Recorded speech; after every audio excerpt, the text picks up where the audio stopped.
And if you upload any other material to the chat, remind me later, or maybe the partners, the classmates could remind me later so I can download it, because I just downloaded the Harvard book we Okay. sent. Yeah. Okay, so have a good weekend. You too, Bye. Mariana. Sorry. Okay. So we were talking about when we teach grammar.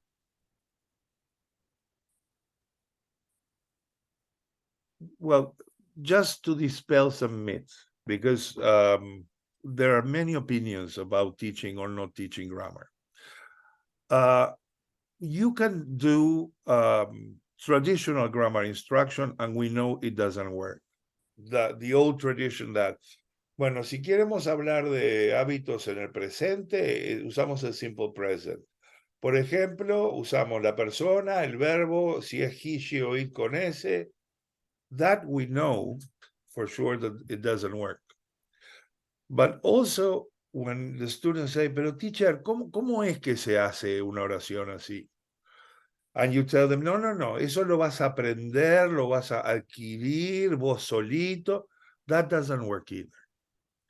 There's something which we call focus on form with an m, not focus on forms with us at the end. What is focus on form? Is teaching language at the point of need. Typical example, students do you like tomatoes, do you like lettuce, or whatever?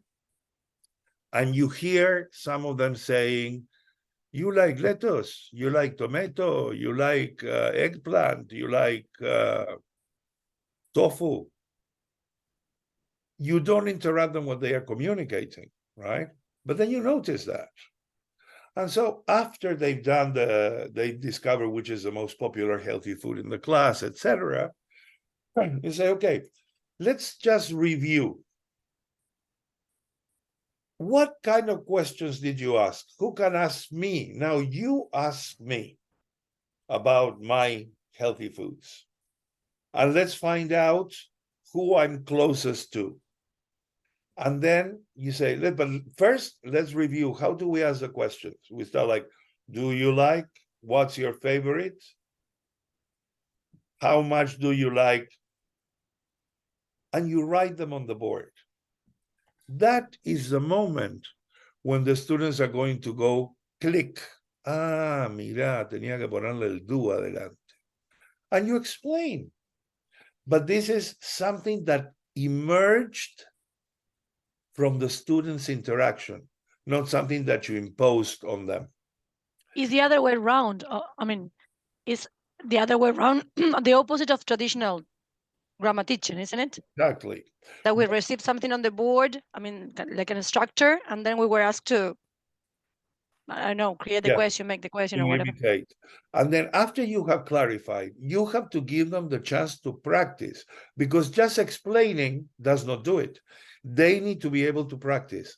So what you need to make sure you do is, after the explanation, you do drilling, choral repetition, people. If they cannot pronounce it, they won't say it. It's as simple as that. Do you agree with choral repetition? I love it. Do you think it? I love it. I think it is really useful. But many teachers, told me that it was like old-fashioned or something like that. It's very old-fashioned, but listen to me. Meli, you will remember our Japanese lesson? Not much. But I always do it in Didactics 1. I teach a lesson in Japanese. And my students go nuts. And they have difficulty trying to say things because it's new sounds, new way of putting sounds together, new morphological arrangements of the organs of speech. So you cannot construct a pronunciation. Even if you want to construct a pronunciation, right, you will have to practice it. And the best way to do it is through some repetition activities. Drills do not have to be boring. You are not going to spend one whole lesson which is what used to happen in the past. I had to teach the word table, I had to teach the word door, and I had to teach the word chair in one class. Only 3 words. So I had 17 pictures of a table, 17 pictures of a chair, 17 pictures of a door. I don't know, this is a small door, this is a big door, this is a blue door, this is a red door, 17 times. I said the sentence, the students listen. Then I showed them, I said them, and they repeated in chorus. Then I showed Sabrina a blue door, Virginia a small door, and they had to repeat it. After they did that, I gave them sentences in writing, right? This is a blue, green, yellow, small, big, blah, blah, blah, and then table, door, chair. And they had to read and make sentences. And then they had to write those sentences. That is what a drill-based lesson or Duolingo approach looked like. 45 minutes of that. I'm not saying this. I'm saying whenever we're teaching them some new language or some language we want them to orally reproduce, we need to do a little drilling activity. Otherwise, the ones who don't feel safe pronouncing won't do it, right? And if you want a lesson on drilling, I'm giving one on Monday to my students in presencial. So maybe I could record a little video and upload it later on, because they're going to try and do it, right? So what happens when we teach this grammar at the point of need? Always focus on the methodology. The methodology is this. When you give them a new grammar point, the first thing you stress is the function, the use, right? Use. Cuando yo les quiero hacer una pregunta sobre lo que hacen todos los días, o sea, les estoy preguntando por los hábitos, los gustos, todo eso, voy a hacer las preguntas de esta manera. Es the use. Do you like? ¿Se acuerdan lo que quería decir like, verdad? Sí. Yes or no, or so, right? So you ascertain the meaning.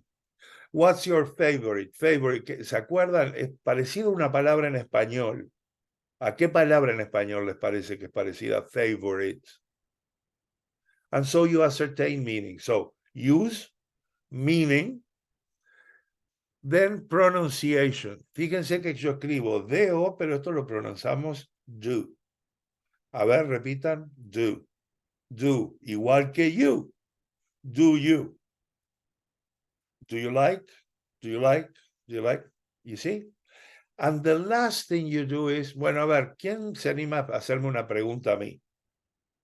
When they ask you the question, you write it on the board. And then using, if possible, color markers or chalk, you teach the rule. But the form, the rule is the last thing you teach. What is our tendency? First to give them the rule and then discuss the rest. Believe me, please. The other way around works much better. And that even works when we do a PPP lesson. There's nothing wrong about doing a PPP lesson every now and then, because there are grammar points which cannot be constructed by the students. Think of a conditional first type. Think of the passive voice. Think of the difference between present perfect and simple past. Think of the difference between past continuous and present continuous, which you may think very simple, not simple at all. Think about the modals. Once you've taught can, you say, well, but the grammatical operation is the same. When you change to would or will, it changes completely, right? For the students. So do it, but always is the use, the meaning, the pronunciation, and the form. Do you know the expression to do something with an oomph in English? Oomph is written like I'm going to write it in the chat.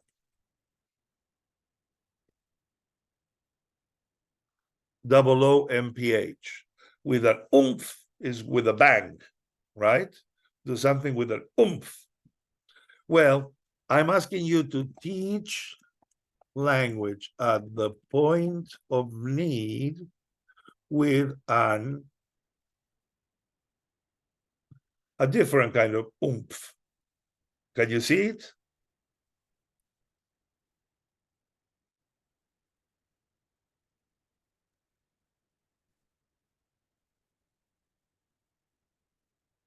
Ay, se me fue. That oomph is used meaning pronunciation and then form. You see it? Okay, so when we're talking about teaching grammar, right, looking at the materials, let's see if the materials make the use, the function, the meaning, the pronunciation, and the form salient. In general, materials have like grammar boxes or help boxes or SOS boxes. Let's see if what appears there is oomph. If it doesn't, supplement it. In terms of the methodology, you may want to use a text from the course book to introduce a new grammar point. So how do you do it? You activate background knowledge, you follow the steps of the reading cycle, all the pre-reading, activation of background knowledge, prediction, and checking predictions.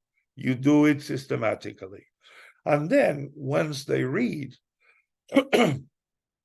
you may do what I call an archaeological dig. What is an archaeological dig?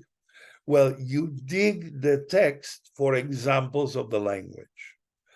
And you do it inductively instead of deductively. You go from the examples to the rule. Or you can just say, look at all these sentences. What do they have in common? What they have in common is they all talk about habits in the past. You try to elicit it from them, but if you cannot do it, you show them. Always remember that there is a tension between form and meaning or meaning and form. And what we know is that if meaning is ascertained, is secure, form will take care of itself. They are going to notice the form. But if meaning is not ascertained, then they won't remember the form, no matter how much you try. And always look for a balance between comprehension or interpretation versus production. Looking at the books from primary that you share, Vicky, with me, thank you very much. I did the analysis for the research. And what I discovered is that of all the 12 pages of the unit, there are only 2 activities that are very controlled production. All the rest are comprehension. But the production is individual production, is not interactive production, right? And then when we go to practice, here we change things a bit, because first we did the oomph, the use, the meaning, the pronunciation, and the form. So that was to explain, for them to notice and discover how the language works.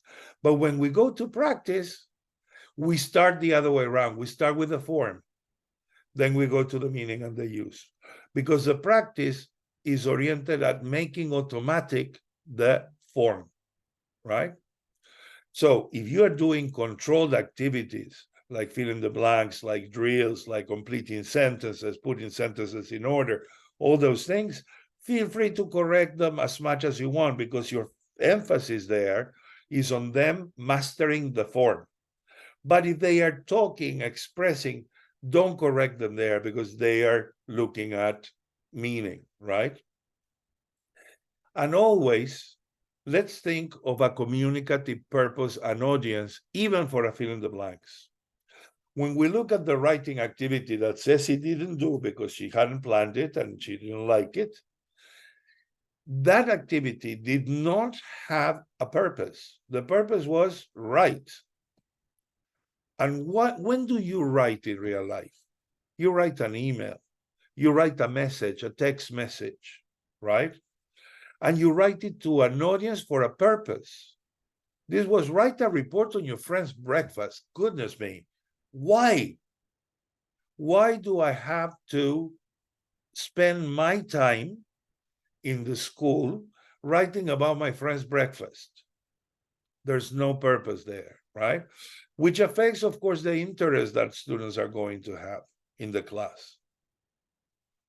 So what is the best way? Try to think of a logical reason for them to do something, personalize it, and then look at how effective it is in terms of communication. Remember that we never get it right from the beginning, right?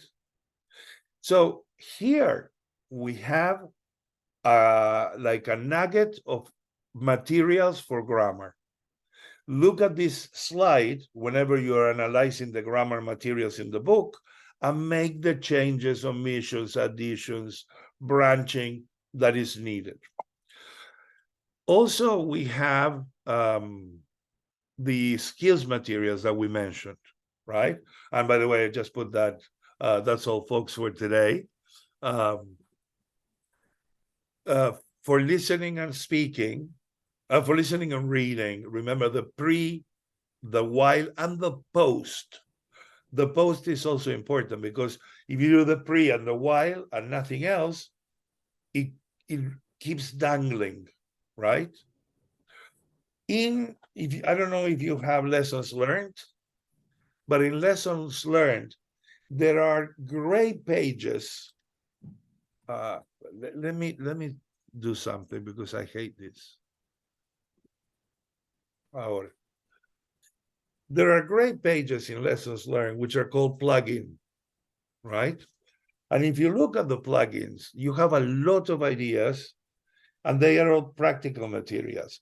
On pages 195 to 197, the topic is adapting course books and other materials. And you have 3 pages, not 2, 3 pages of ideas to change your textbooks. Then in the unit on reading, no, the unit on, wait a minute. In the unit on grammar, the plugin is on language learning games. These are no preparation games that can make the drilling more fun, right? In the literacy skills unit, there's one on using readers, which we don't do, but there's one about creating poetry. And these are very simple poems that every student from first grade can do, right? There's a poem, for example, called a cinquain, right? The cinquain is 5 lines of a poem. The first line is the topic. The second line, a description with 2 adjectives. The third line, 3 action words connected to the topic. Line 4, 4 feeling words connected to the topic. And 5, a synonym of the topic, right? Then there's the sense poem. You name the topic, and it looks like, it sounds like, it smells like, it tastes like, it feels like.